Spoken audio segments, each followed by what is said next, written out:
Champ, what's going on? Angelo, Leo, thank you for joining us. How What's, are you? what's going on, Nestor? Thank you for having me. So, man, congratulations first and foremost. You got the win over on Probox, man. And you look good. You look good, man. How do you feel about your performance? What do you rate it? No, I feel real good. It was a long time coming back to the ring. I needed that, and I'm coming with a new vigor, and I was just excited to be back in the ring and show everyone my newfound skills and everything that I worked on in those 2 years. Now, newfound skills, what changed? Was it just the time off and honing in on the craft, or did you switch trainers? What does newfound skills mean to you? Yeah, just basically refining the skills I already had, working on some things that I seen in my last few fights that I needed to work on.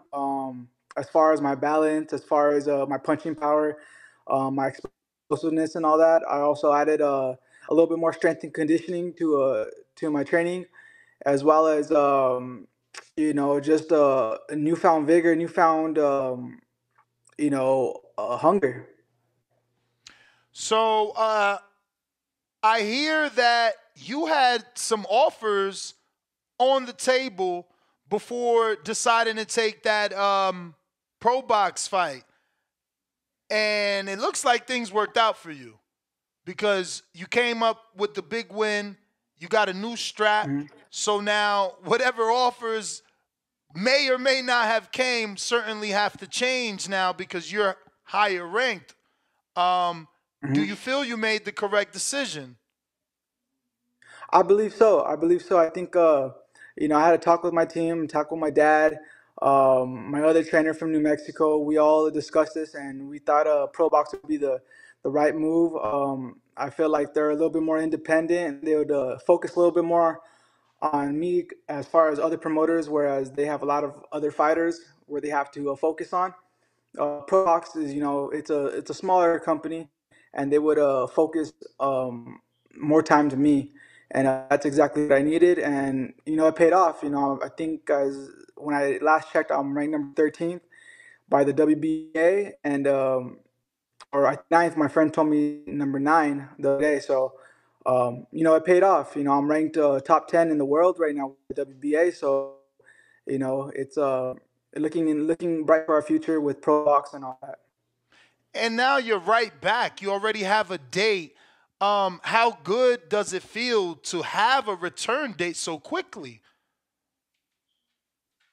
Yeah, no, it feels good. It feels good considering that I was off for 2 years, and I needed that activity, so it feels good to be back in the ring. I think it's a 3 month turnaround, and I feel good. I feel ready. It keeps my body in shape. It keeps me active. It keeps the hunger going, and that's exactly what I needed. Now, are you still here in Vegas? Yeah, I'm still in Vegas. Fight Capital is the gym I train out of. Oh, okay, that's why. Because I know I used to run into you a lot over at Bones Gym, and haven't Yeah. seen you there or at Top Rank. So you even your sparring you're doing at Fight Capital. Actually, we've been doing sparring at Bones's. We've been doing sparring at Oh, Bones's, DLX, what Fight Club. We've been sparring everywhere, pretty much. It's just we probably haven't caught each other in the right time. all right, all right. So what do you know about this opponent? My opponent's Mike Plania. He's from the Philippines. Um, he has fought a lot of good fighters. He's such as Rais Salim. He's fought Joshua Greer, Elijah Pierce, I to think name that a few. Joshua Guerrero Um, fight is the one that put him on the map. yeah, yeah, he looked pretty good in those first few rounds. I was watching his fight the other day, and he looked pretty good those first few rounds. But we have something for him. I know he's an explosive fighter, but we got something to negate that. For sure, man. That's a pretty decent opponent. Um, for Probox, they keep stepping it up. That's actually a very good fight. Yeah, yeah, it is. Probox, they're always throwing good fights. That's the thing about them is that, all the other fights and fighters, they have good, exciting fights. Yeah, no, that's kind of their motto, man. They want to make sure that it's a competitive fight. So Right, right. yeah, man, shout out to them for sure. They're doing their thing. Um, so you signed a 2 fight deal with them or 3? We signed I think a multi-fight deal, Okay. or actually multi-year deal. Hmm. You said year or fight? Multi-year. Okay, okay, okay. So you're gonna be active for a while because they have shows pretty much twice every month. Yeah, something like that. Every other week, I think they throw shows Yeah, out there in yeah. Florida. So how's the dynamic with you and your dad? It's going good. It's going good. It's everything's working out. I know. He's always on me. Um, he's real hard nosed on me. So, but, as I got older, I've learned to just listen to him more. I know he's got the best interest for me. So everything's going good with my dad. My other trainer as well. Everything's going a lot more smoother as it was back then. But yeah, we're just all on the same page now. What would you say the main reason was for your inactivity, that 2 year layoff? Did you wait a contract out? Like what was going on? Yeah, just we were with, maybe the promotions for a while, and they had told me that they would were gonna give me a fight, and I was gonna be fighting here pretty soon, but the date never showed up, so they just kind of I was just kind of there, just training and training and training, and as far as time went, it just kind of dwindled, and the hourglass kind of it just went down. So we got out of that contract, and then we started looking around, looking for different promoters, and that took a while. That took a few months, and we found Probox, and that's how we got in. That's how I got my first fight with Probox. Is just that we were looking around. One of the trainers mentioned Probox to us, and then we decided to go with because they looked like they were interested in us, and they were a little bit more going to focus on me and my career. Got a couple questions here from the people. Rocky Rodriguez in Florida says, Champ, you've been in the ring with tough competition. What fight do you feel Mhm. that you've learned the most from? What were some of those lessons? Ooh, that's a good question. The most I learned from was probably the Alameda fight. The Alameda fight, Aaron Alameda. I learned a lot from that one. As far as myself, what did I need to work on? It was a close fight, so I seen that I need to work on things as far as fighting southpaws and things of that nature. And all those 2 years, I've sparred a lot of southpaws. I got better, um, with my power, my explosiveness, and all that. And I think that Alameda fight is what really lifted me up to a different level. I got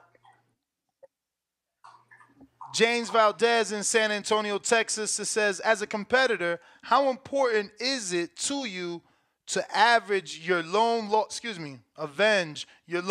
to Fulton, or are there no concerns for the rematch? No, definitely. I definitely want to get that one back. That's definitely on my sights. Is a rematch with Fulton. I know it'd be a great. The first fight was a great fight. It was an exciting fight, and I think the fans would love a rematch. And eventually, I'll get it. I know that he's ranked like top five by the WBA in the featherweight, and I'm ranked number nine right now. So it's definitely in the future. You know, it could definitely be a fight in the future, and I would definitely love to have that one once again. Champ, are you on your Wi-Fi because you're freezing up a little? I mean, the audio's coming through clear, but your face is definitely freezing. Not the audio though, so we could continue, but that is happening.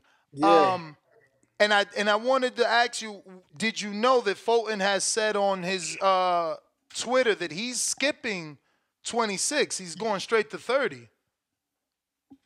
That's what I heard, but I didn't know how true it was. I don't know if there were rumors or not, but I heard that he was going to go to 130, um, which is a good move for him. But if he does decide to campaign at 126, you know, I'm here. I'm here. Or if we later on in the future, if I move up to 130, we could get it on at 130 as well. Now, being a Vegas resident, Brandon Figueroa was holding camp in Bob Santos. Did you guys cross paths? Did they try to contact you, or because you're both, former champs, that wouldn't even happen at this level? No, I've known Figueroa has been training here in Vegas. I've heard it from a few people, but no, we never crossed paths before. All right, all right. I got Rue in the 504 New Orleans. He says, will you plant your flag at 126, or are you planning to move up? I definitely want to get a title at 126. I feel really strong at 126. I think I feel a lot better, fight a lot better at 126 than I would at 122. So I'm gonna stay at 126 for a few fights. Um, try to get as much straps as possible, and then eventually move up to 130. But for now, I'm liking 126, and I'm liking the way I'm performing at 126. New York Bullet, what's up, champ? Who were some of the fighters you looked up to when starting your career? Blessings. Oh, that's a good one. There's a lot of them. There's a lot of them. I definitely looked up to Oscar De La Hoya. I think a lot of fighters my age, you know, De La Hoya was a guy back then. I liked Marco Antonio Barra, Juan Manuel Marquez, all those fighters, all the featherweights back in the day. Um, and as far as my favorite fighter, I'd have to say Roberto Duran. I got James Benitez in Alabama says, what weight do you feel comfortable rehydrating to on the day of the fight? I usually I usually rehydrate around 12, 12 to 14 pounds after the weigh-in. So yeah, I'm around 30, 37, 38. I know it's a completely different weight class, but was it shocking to you to hear that Devin gained 25 pounds when fighting Regis from 140 to 125 fight night? I mean, excuse me, 140 to Yeah, 165 fight night. yeah, that's crazy. I heard about that and I was like 20 some pounds. That's crazy. I never heard of that before. Yeah, I know you guys have, again, shared the Bones gym before. So 20 pounds is unheard of in any division, because I don't know if you remember, Julio Cesar Chavez certainly was weighing 22 pounds. Like he would weigh in for 160, middleweight division, and then put on 22 Mhm. pounds. Yeah, yeah, that's crazy. Also, there's another fight back in like the 90s that was I think it was Arturo Gotti. He fought this one fighter, but he came in like really heavy, and he ended up putting in a coma or something like that. I forget Yeah, how it's it was, funny. but yeah, Someone brought that situation up. Not specifically, but Arturo certainly was brought up during the weight conversation earlier today on our previous show. Um, yeah, but it I might have been that fight then. but I think that is my last question. And let me just refresh, make sure the people didn't slide one in. So the date again is January 31st. It's going to be at the White Sands Event Center in Plant City, Probox TV. Do you know how people could get tickets if they're going to go visit you and watch your fight live? Yeah, I think you could actually just come there at the door or on their website. Also, it's going to be streaming on YouTube on their channel with Probox TV, so you can watch it there, or you can go on their website as well. Um, do you think you make it to the Albuquerque Hall of Fame? Got a lot of big names now Oh, over there, definitely man. for sure. Yeah, for sure. You got a lot of big names. You got Brian Mendoza, who just fought Tim Tszyu, Yeah. who had a great year last year, and you got me. There's a lot of up and coming talent there as well. So Are you the yeah, I only definitely think champion? I'll be in the Albuquerque Hall of Fame here pretty soon. Uh, yeah, I think so. Boy, you got Brian Mendoza. But Brian, I don't know because sometimes he represents Rancho, but it's all the same. It's like Henderson. Real Rancho is like Henderson to Vegas. So you know, it's we all represent New Mexico. So Yeah, because I know Munoz, but he wasn't. I don't. He never won a world title, right? yeah, no, Munoz. He never won a world title. He fought a lot of good fighters though. That's what Yeah, I know. no. He's always ready to Yeah, fight. for sure, I've for I've sure. actually sparred Hector Munoz. Who hasn't, right? You know what I mean? That guy, he's a staple in the Right. boxing, bro. But Leo, please give out your social media for anybody Yeah, that he is. hasn't been following you can do so. Yeah, you could follow me on Instagram at Angelo X Leo, or you could get me on TikTok Angelo X Leo 777, and that's pretty much. I kind of keep it low key with the social media. I only got Instagram, TikTok, Facebook. If you guys have a Facebook, just look me up Angelo Leo, and yeah, that's about it. All right, champ. Well, appreciate you coming on. Certainly want to get you on for the victory lap. Yes sir. Just let me know. All right, Thank you champ. guys. There you have it, former world champ Angelo Leo. Family, don't forget to hit that like button. Subscribe to the YouTube channel. Help us get to that 1,000,000 subscribers. We're on the road to 1,000,000. And obviously, we have other great content on our Patreon channel. So since this video is over, head on over to our Patreon and check out all the exclusive content or right here on our YouTube members.